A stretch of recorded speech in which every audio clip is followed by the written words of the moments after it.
The flight attendant's voice cuts sharply through the hum of the cabin. "Gather your belongings and move. Now." Diana Johnson feels her heart race, every eye in the cabin seemingly trained on her. The uncomfortable stares of 200 passengers reflect back at her as if she's on trial. Her 12-year-old son, Marcus, watches her with steady eyes, his small, innocent face a beacon of courage. Before Diana can even respond, Marcus stands up with a suddenness that causes every head in the vicinity to turn.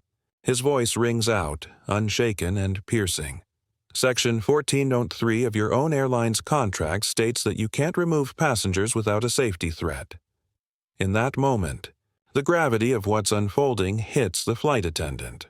She's about to make a decision that will ignite a firestorm of reactions, a viral wave that will haunt her for years.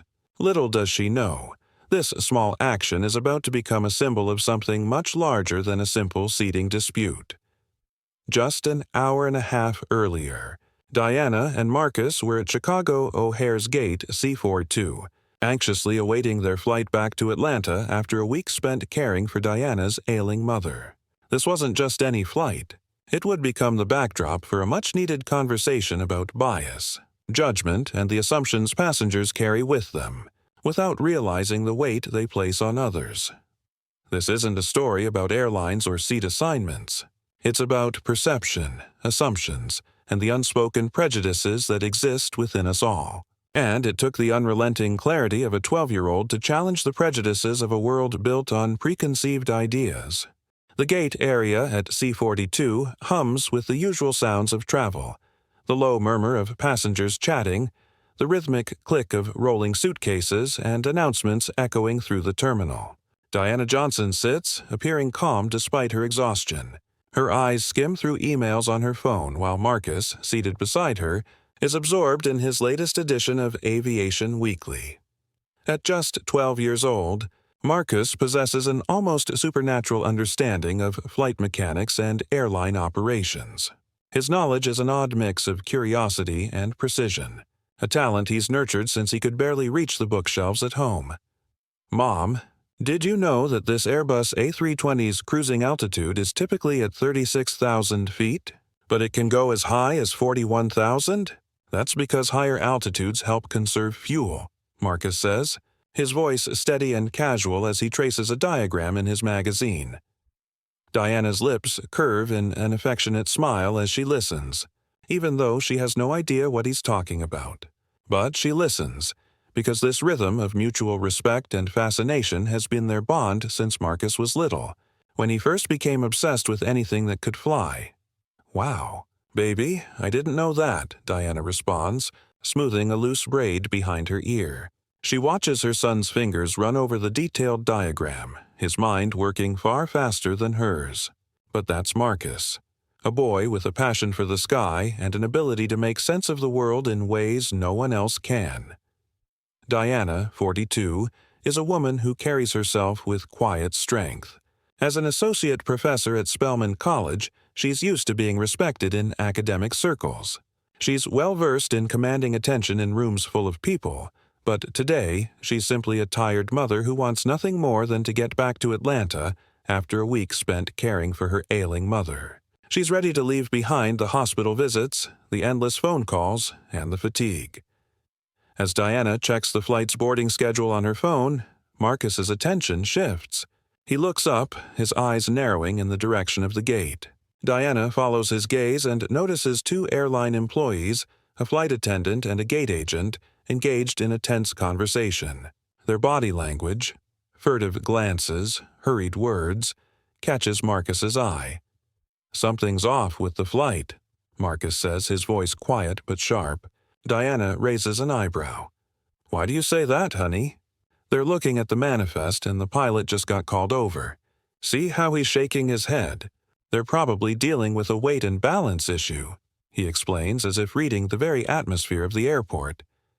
Diana smiles, marveling at the way Marcus can pick up on subtle details that others miss.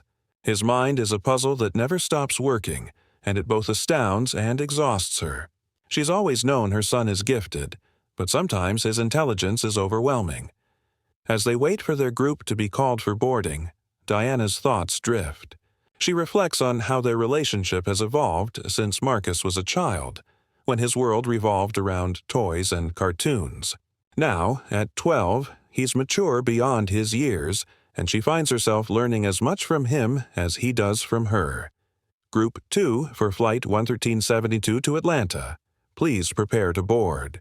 The gate agent's voice breaks through her thoughts, and she watches as passengers begin to shuffle toward the boarding door. Diana scans her boarding pass. We're in Group 3, Marcus. We've got about 15 minutes. Marcus nods, but his attention is still on the two airline employees who are now huddled around a gate agent's desk. He observes them carefully. They're probably still trying to figure out the weight issue. Or maybe it's something else. Can you imagine if it's a maintenance problem? He muses. You worry too much, Diana teases, though she's secretly impressed by how much he picks up on. Let's just make sure we're on the plane and heading home soon. The gate area fills with passengers, each carrying their own story, their own reasons for traveling. A businessman strides by, dressed in a sharp suit. Behind him, a mother is struggling to corral her twin toddlers, who are running in opposite directions. It's a scene played out in airports across the world. Group 3 for Flight 11372 to Atlanta. The gate agent announces again, prompting Diana to stand and gather their belongings. As they step into the line, Diana's gaze catches the flight attendant once more. Sarah. The name tag is still visible, and this time, Sarah's gaze lingers on Diana and Marcus for a beat longer than feels necessary. Seats 14A and 14B, the gate agent says with a bright smile. Have a great flight. The jetway stretches ahead of them, an empty corridor leading to the plane's door. Diana can feel Marcus's excitement building. For him, this is the moment when everything shifts, from solid ground to the sky. It's always been his favorite part of flying, that step between the ordinary and the extraordinary. Look, Mom, look at the engine, Marcus whispers, his voice full of awe. We're sitting right next to it. I can watch the thrust reversers work when we land.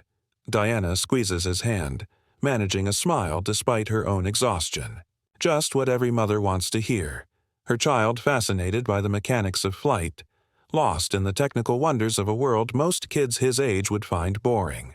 While other kids are glued to their phones or video games, Marcus's mind soars higher, pondering the science behind flight, the mechanics, and the engineering marvels that make it all possible.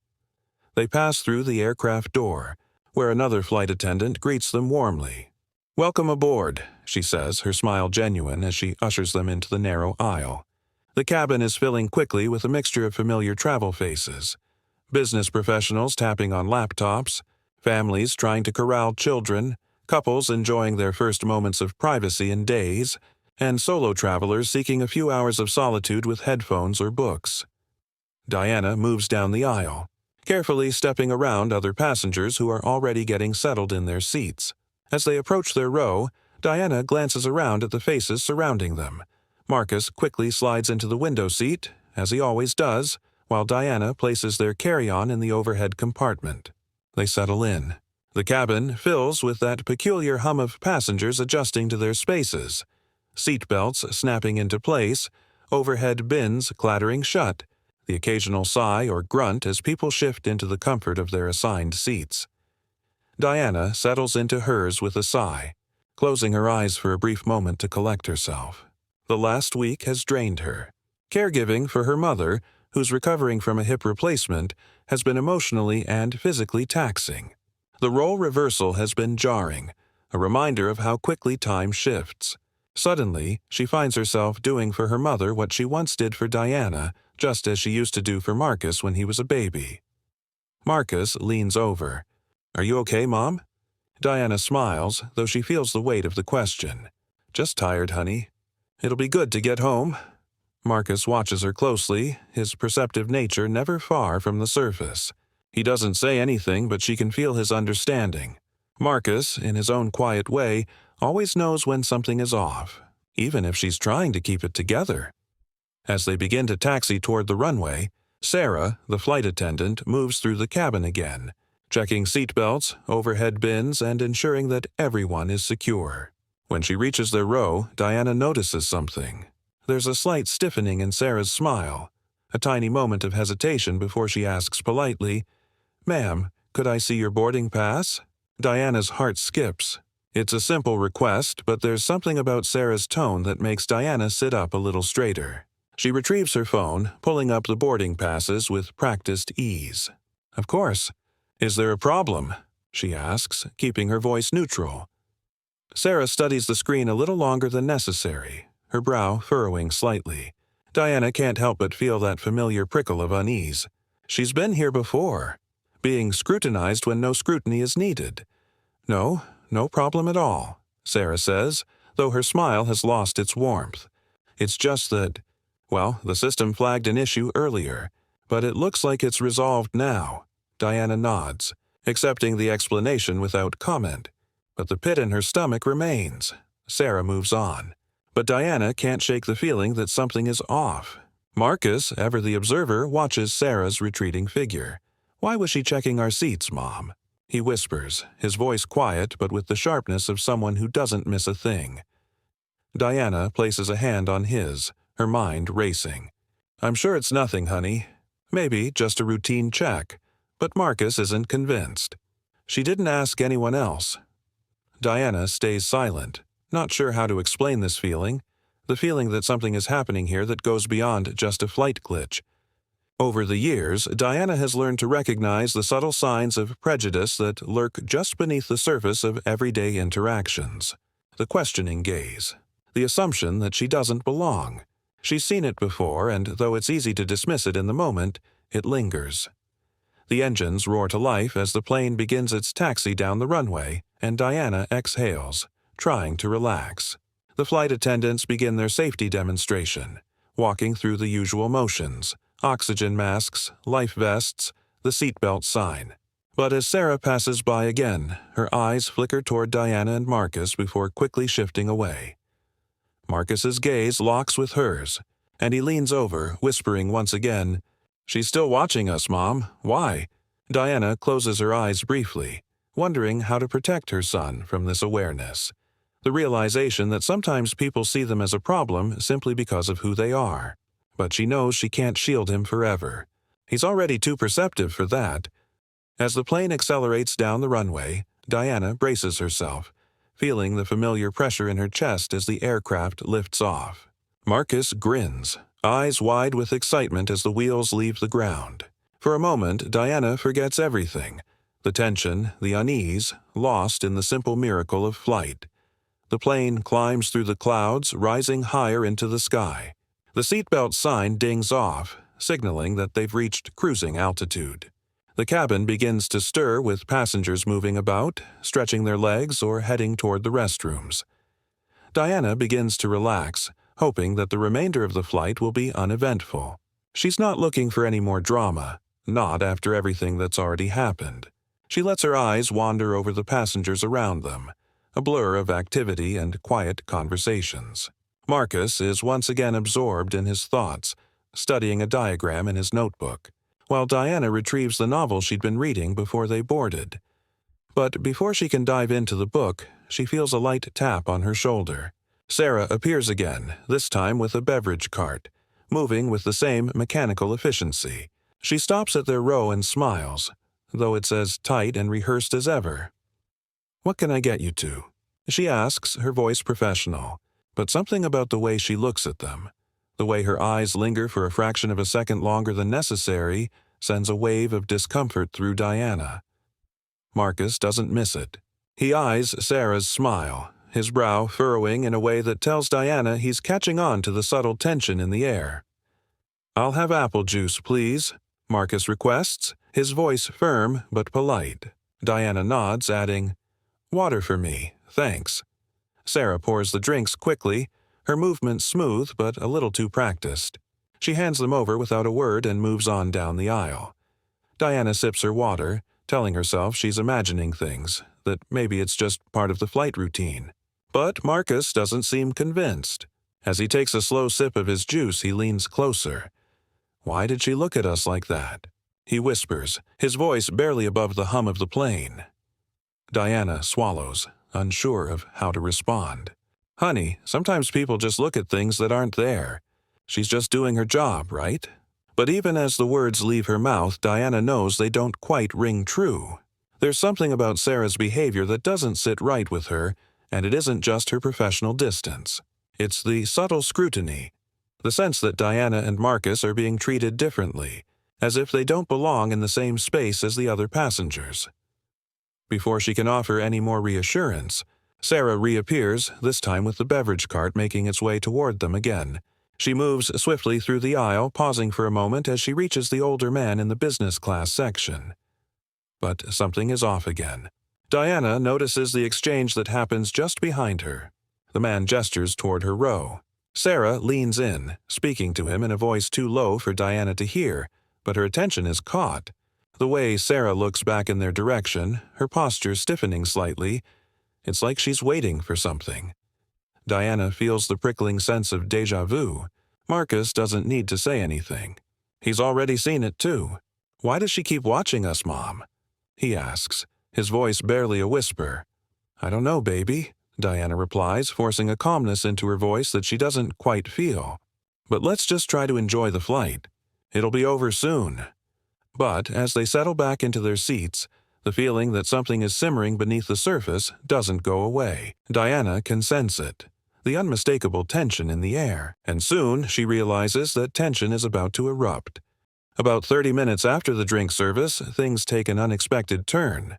The businessman in front of them presses his call button. Sarah responds quickly, stopping beside him, leaning in as he whispers something to her. Diana can't hear the words, but the look on Sarah's face tells her everything. Something is brewing. Minutes pass, and the calm is shattered when Sarah, now accompanied by another flight attendant, a man with a receding hairline and a weary expression, approaches their row. Diana's heart rate spikes. She feels Marcus's hand tighten around hers. "Excuse me," Sarah says, her voice cold but still polite. "Ma'am, could you and your son please come with us to the front of the aircraft?" Diana sits up straight, her pulse pounding. She looks at Marcus, who is staring at Sarah, confusion and suspicion written all over his face. "Why? What's going on?" Diana asks, trying to keep her voice steady, though she feels the tension in her chest growing thicker with every word. "I'm afraid we need to discuss a passenger complaint," Sarah says, her tone just low enough to be barely audible to the other passengers around them. Marcus's eyes widen as he speaks up, his voice unwavering but louder than before. "What complaint? We haven't done anything." Diana feels her own anger rising, but she forces herself to stay calm. She knows that losing her temper would only escalate things, and she refuses to let this turn into a spectacle. "Not here. Not in front of 200 people. Please gather your belongings and come with us," Sarah repeats, her words now taking on an edge, like a command. Diana's eyes flicker over to the other passengers around them. Some are watching with curiosity, others seem uncomfortable, but no one is stepping in. It's just her, Marcus, and the flight attendants, alone in this moment. "We won't be bringing our belongings," Diana responds firmly. "We've done nothing wrong, and we will not be treated like we have. If there's a complaint, we'll discuss it, but we're staying in our seats." Sarah's expression hardens. "If you don't comply, I'll need to involve the captain." Diana holds her ground. "Please do. I'm sure the captain would like to know why 2 passengers are being asked to leave their seats without cause." Marcus, ever the observant one, leans closer to his mother, his face etched with a mix of defiance and disbelief. "I told you, Mom, she thinks we don't belong here." The flight attendant looks at them both, but it's the captain's voice that comes over the intercom next, filling the cabin with authority. "Good afternoon. Folks," the captain's voice rings through the cabin. "We'll be experiencing a bit of turbulence in a few minutes, so please remain in your seats and fasten your seat belts." Diana exhales slowly, trying to steady her nerves. The captain's announcement is no comfort, though. This battle is far from over. The truth of the situation has become clear. This isn't about a simple seating issue. This is about who gets to exist in the space without being questioned, who gets to move through the world without being presumed guilty of something they haven't done. The rest of the cabin waits in silence, as if holding their collective breath, watching the confrontation unfold. And in that moment, Diana realizes something. They aren't just fighting for their seats. They're fighting for their right to exist in this space without having to justify their presence. The plane continues its steady climb through the clouds, the sound of the engines humming beneath them, but inside, the tension feels like a storm waiting to break. Diana and Marcus remain locked in this quiet standoff with the flight attendants, the eyes of 200 passengers on them, though only a few are openly watching. The others are quietly pretending not to notice. But the undercurrent is clear. Something is wrong. The lead flight attendant, an older man with tired eyes and a professional demeanor, arrives, sensing the rising tension.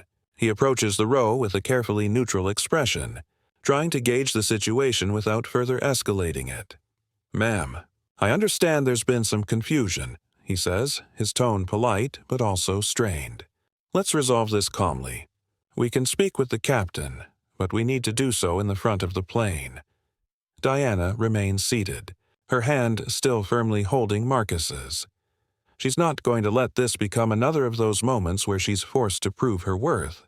"Not today. Not here. No, we'll stay in our seats," Diana says again, her voice calm but with an edge that's hard to ignore. "We have done nothing wrong, and we will not be treated as if we have." Marcus, ever perceptive, watches his mother's unwavering resolve and steps in beside her, his small hand reaching for her arm. "Mom, we haven't done anything," he says quietly, his words sharp in their simplicity. "Why are they making us leave?" The lead flight attendant looks at Marcus, his eyes widening a little in surprise. The boy isn't angry. He's just stating facts. And in that moment, Diana realizes something important. Marcus is not only defending their rights, he is showing everyone around them that standing up for what's right doesn't require a loud voice or an angry outburst. It requires clarity. It requires calm. The flight attendant hesitates, but then a voice cuts through the tension, this time from the businessman seated a few rows ahead.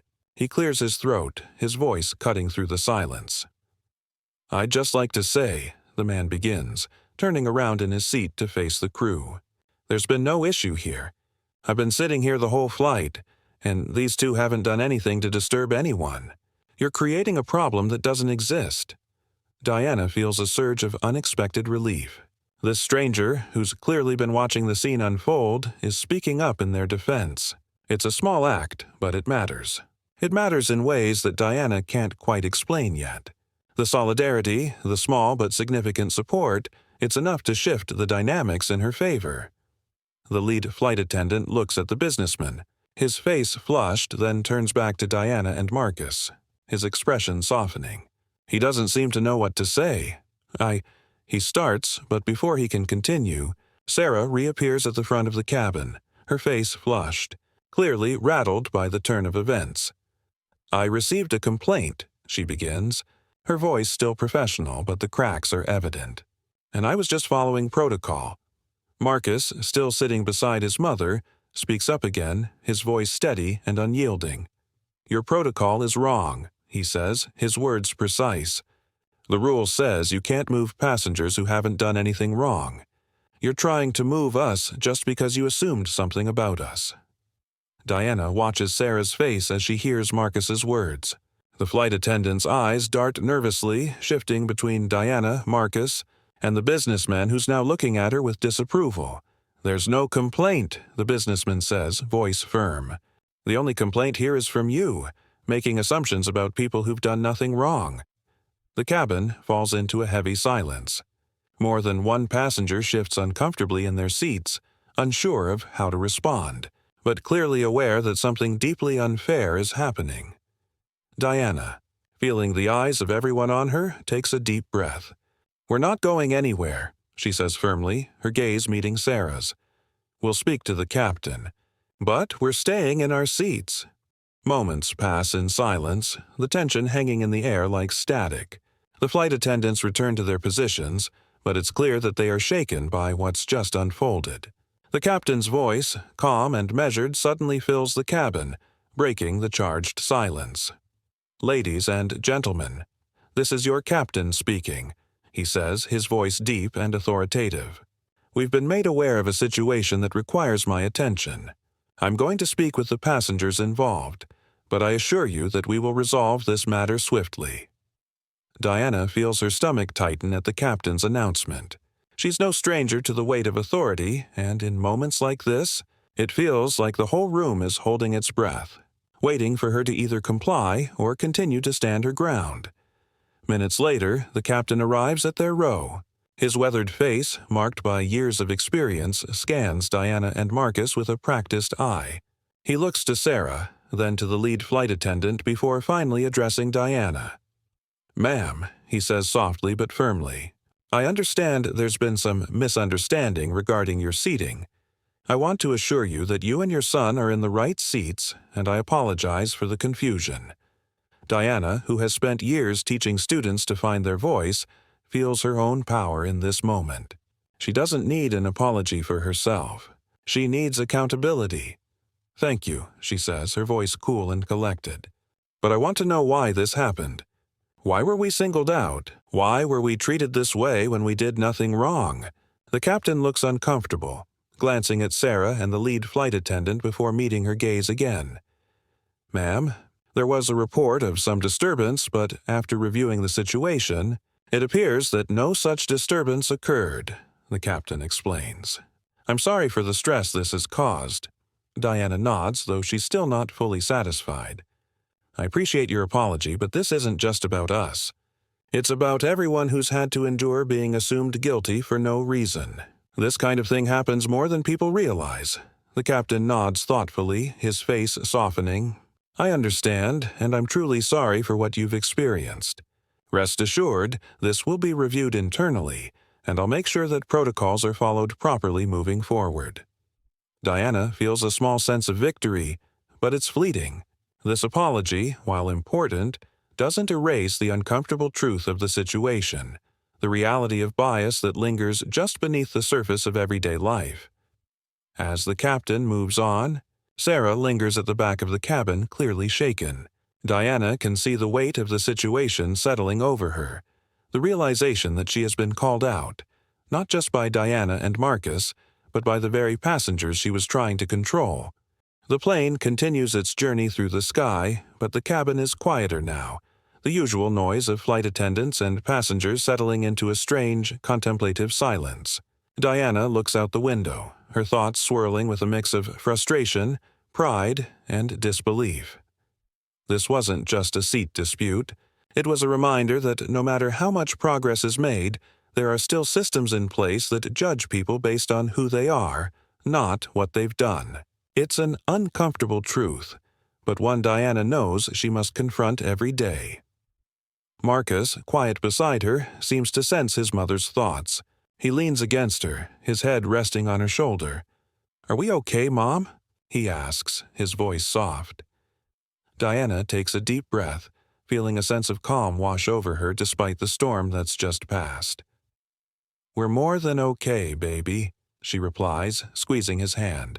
"Sometimes standing up for what's right is all you can do. And today, we did that." Marcus smiles, a quiet understanding in his eyes. "I know, Mom. I think we helped people see something important today." Diana nods, feeling that small spark of hope for a world that might one day see things differently. It's not a perfect world, and they may never be free from these small battles. But with each fight, they move closer to something better. As the plane begins its descent, the familiar pull of gravity returning them to Earth, Diana and Marcus remain rooted in the moment, knowing that their journey, both the one in the sky and the one in the world below, has just begun.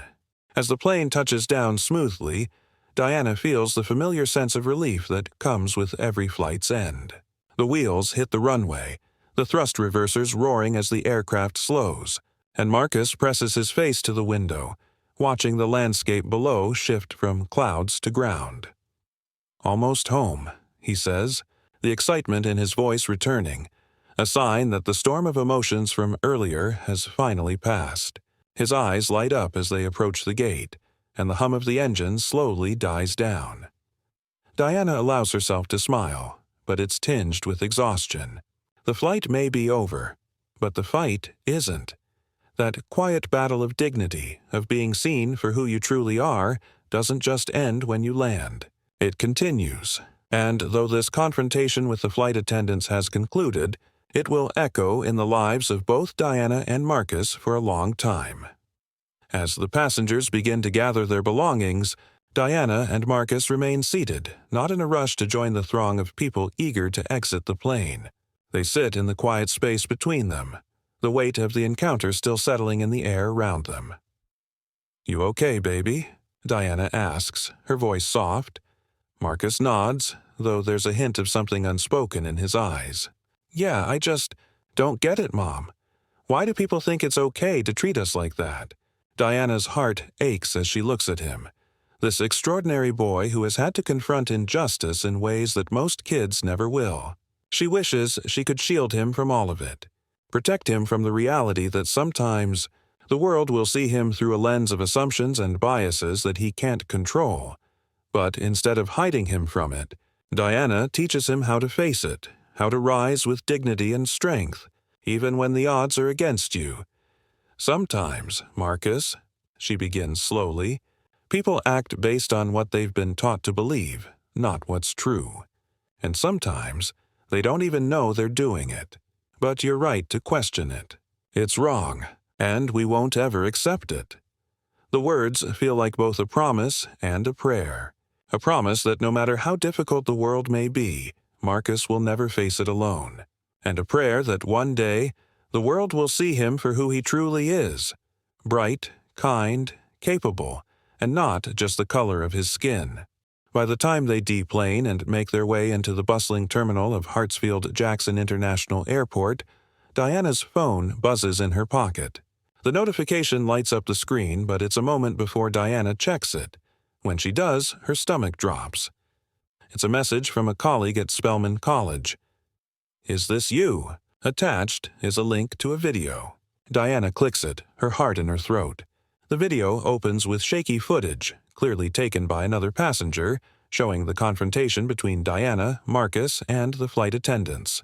The caption reads, "Flight attendant tries to remove black mother and son for no reason. Watch as the son quotes airline policy and stops the removal." Diana's pulse quickens as she watches the footage of her and Marcus in the cabin. The scene plays out exactly as it happened. Sarah's scrutiny, the lead flight attendant's confusion, the businessman speaking up in their defense, and Marcus, so calm, so composed, standing up to the flight attendants. Her phone buzzes again and the messages start flooding in. Social media is already ablaze with commentary, the video spreading across platforms faster than she can process. The comments range from supportive to harshly critical, with some calling out the airline's behavior as an example of systemic racism, while others question whether the whole incident was exaggerated. Diana feels a weight in her chest. This wasn't meant to be a spectacle. It wasn't meant to be about her, or Marcus, but now it's out there. The video has gone viral, and their private moment of injustice is now public for all to see. "I guess we're famous now," Marcus says quietly as they move through the terminal. His voice carries a mix of awe and confusion. He's watching the reactions unfold, just as Diana is, but he doesn't fully understand the magnitude of what's happening. Diana glances at her son, her heart swelling with pride. He's handling it better than she is. He's already internalized the lessons that it took her years to learn. "Famous, huh?" Diana smiles softly, trying to keep the tension at bay. "Not sure that's the word I'd use, but yes, we're definitely in the spotlight." The more the video spreads, the more Diana becomes aware of how quickly something personal can become a symbol. She had never wanted to be a part of the social media circus. But here they are, at the center of a conversation about bias, injustice, and the need for change. It's a conversation she never asked to start, but one she knows needs to happen. By the following morning, the video has reached a global audience. News outlets are running segments on the incident. Some are framing it as a story of a courageous young boy standing up to authority, while others focus on the airline's response and whether it's enough. Diana is bombarded with requests for interviews. Friends and colleagues reach out with messages of support, while others are asking if they can use her story in their work. the viral nature of the video has transformed her personal experience into a talking point, a rallying cry for those who faced similar treatment. Diana's phone rings again, and she answers without looking. It's a call from Dr. Elena Thompson, the retired sociology professor Diana met years ago on a flight to Atlanta. They'd shared a powerful conversation about race, bias, and storytelling. And now, it seems that Dr. Thompson is reaching out to offer her support once more. "I saw the video, Diana," Dr. Thompson says, her voice calm and steady. "I just wanted to check in. I'm proud of you, of Marcus. I know it's a lot, but you've sparked something important."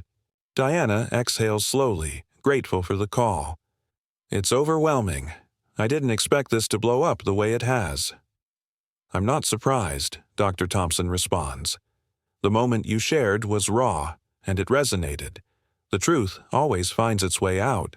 Now, we have to figure out what to do with it." Diana's heart sinks a little. She knows that, in the end, this viral moment may not lead to the kind of change they all hope for, but it's a start. It's a conversation that can no longer be ignored. A few weeks later, Diana and Marcus find themselves sitting in a small, quiet room at the Atlanta Civil Rights Museum. Marcus is preparing for his first public speaking event, a youth leadership forum where he'll present his story and the lessons he's learned. The room is filled with young minds, eager to learn, eager to understand the systems that shape their world. Marcus has already prepared his material. His presentation has evolved from a simple recounting of his experience on the flight to a comprehensive exploration of legal rights, bias, and the power of knowledge. "You sure you're ready for this?" Diana asks, glancing over at him as he adjusts his notes. "I think so," Marcus replies, his voice steady. "I just want to help people understand that this isn't just about a flight. It's about how we all have the power to make sure things are fair, if we know what the rules are and how to use them." Diana smiles, her heart swelling with pride. This is her son, a young man who is not only standing up for himself but also for others. The experience has shaped him in ways she couldn't have imagined. As the doors open to the forum and the crowd begins to gather, Diana knows that the ripples from that day on the flight haven't stopped. They've only just begun. The ballroom of the Atlanta Civic Center hums with the energy of young people, their voices rising in excited chatter as they find their seats. Diana stands at the back of the room, watching Marcus, who is already seated on the stage with the other speakers.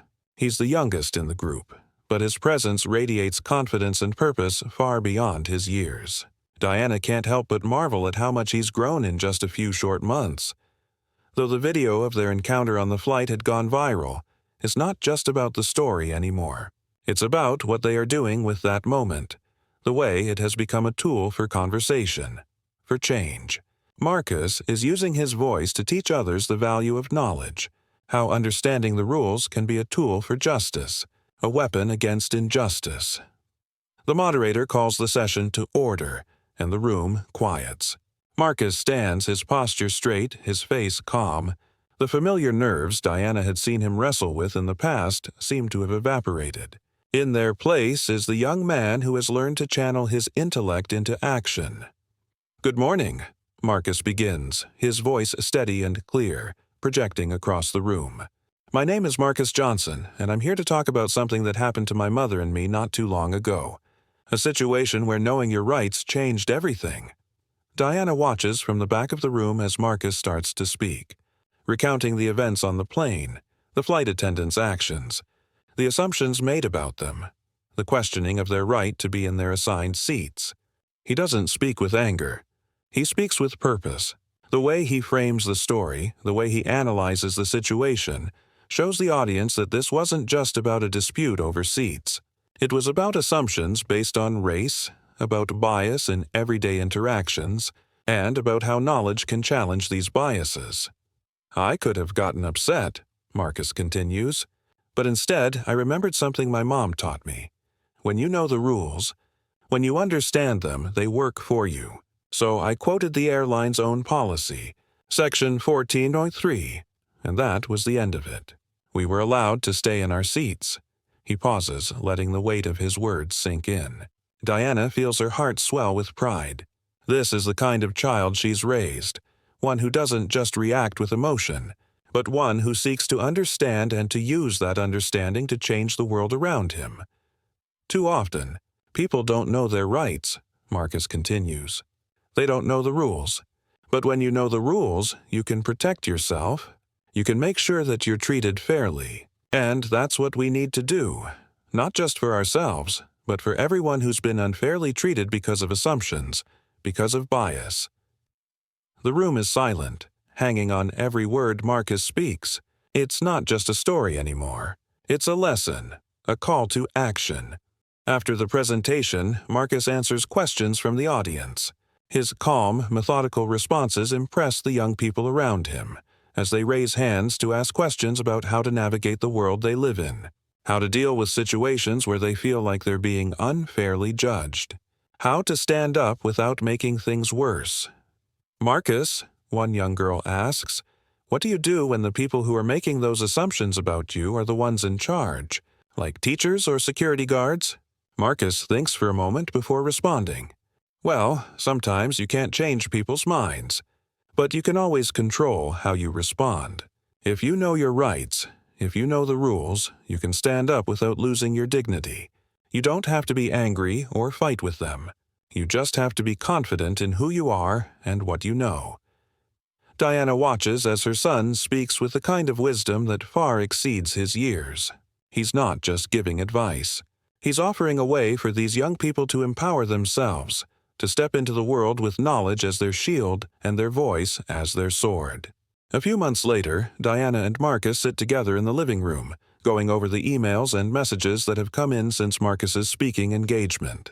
The ripple effect of their story continues to grow, as people reach out to express their gratitude, to share their own experiences of bias and injustice, and to thank Marcus for using his platform to help others understand their rights. It's not just about a flight anymore. It's about the larger conversation around systemic bias, about how knowledge and understanding can help us dismantle the assumptions that shape how we see each other. "Look at this." "Mom," Marcus says, showing Diana an email from a civil rights group. "They want me to come to a conference in Washington to talk about legal rights for young people. They're even offering to pay for the trip." Diana's heart skips a beat. She's always known Marcus would do great things, but seeing it happen so quickly, so profoundly, is both overwhelming and humbling. "I'm proud of you, baby," Diana says softly, her eyes filling with emotion. "You're making a difference." Marcus looks up from the screen and smiles, his eyes bright with excitement. "I know, and I'm just getting started." As they sit there, Marcus turning his attention to preparing for the next stage of his journey, Diana reflects on everything that has happened. The flight, the viral video, the conversations that followed. There is a quiet pride in her heart, but there's also a deeper understanding that this story, like so many others, is part of a much larger narrative. The airline has since revamped its training on bias and customer service. Sarah, the flight attendant, has reached out multiple times, not just to apologize, but to genuinely reflect on her actions and learn from them. Diana appreciates the effort, though she knows this isn't a perfect resolution. But it's a start toward something bigger. Diana and Marcus continue to speak at community forums, sharing their story, educating others, and, most importantly, teaching people how to use their knowledge and voice to challenge injustice. It's not about being perfect. It's about doing the work, day by day, to make the world a little bit better. As they continue to move through the world, Diana and Marcus know that this moment, this flight will always be a part of their story. But they also know it's just one chapter in a much larger journey, a journey of learning, of growing, and of challenging the systems that keep people from seeing each other for who they truly are. One step at a time, one voice at a time, one truth at a time. 3 years later, Marcus stands before a large audience at the Atlanta Youth Leadership Forum, now at 15, taller and more confident, preparing to speak again. His speech has evolved, expanding on the lessons he learned from that flight and incorporating his growing understanding of the world around him. His journey has taken him to new heights, interviews with news outlets, speaking engagements, and even an internship with the FAA, where he's already making an impact in the field of aviation law. But even as his career grows, Marcus remains grounded. The lessons his mother taught him about dignity, respect, and standing up for what's right continue to guide him. They always will. As Marcus steps up to the podium, he smiles, looking out over the crowd. He's ready to share his story again, not just for the sake of others, but for himself, too. Every time he speaks, every time he uses his voice to challenge what's wrong, he grows just a little bit more, and one day, he knows, he'll change the world. Not just through the laws or policies he'll shape, but through the example he sets. A young man who stood up for what was right, who used his knowledge, his dignity, and his voice to create ripples of change that reached far beyond that fateful flight. Diana watches from the back of the room, her heart swelling with pride as Marcus speaks. She knows that his journey is just beginning, and she'll be right there beside him every step of the way.